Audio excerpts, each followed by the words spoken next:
Start recording. આપણને બધાને જ્યારે આપણી સાથે કોઈ વ્યક્તિ હોય ને ત્યારે એની કદર નથી થતી, પરંતુ જેવી એ વ્યક્તિ આપણાથી દૂર થાય ને એ પછી જ એની વેલ્યુ સમજાય છે. પણ પછી માત્ર ને માત્ર રિગ્રેટ સિવાય કંઈ નથી મળતું.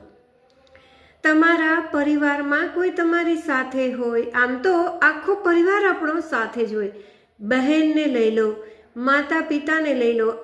આપણા માતા પિતા આપણા માટે કેટલું બધું કરે, પણ જો ક્યારેક આપણને ઠપકો આપે, ખીજાય, તો આપણને બહુ દુઃખ થાય છે અને આપણે એના માટે કેટલું વિચારી લઈએ છીએ.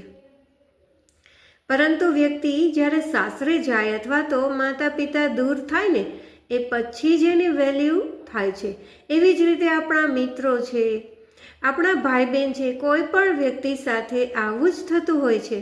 માટે હંમેશા આજથી જ શીખી જાઓ, જ્યારે જે પણ માણવા મળી છે એ પણને માણતા શીખી જાઓ. વ્યક્તિ તમારી સાથે છે ત્યારે જ એની કદર કરો. એકવાર દિલથી એને કહો, આઈ લવ યુ દોસ્ત. ભલે પછી તમારા માતા પિતા કે તમારા ભાઈ બહેન હોય, તમારા શિક્ષક હોય, Message. તમારા Wow મિત્ર business. હોય. 500 messages from 17 chat.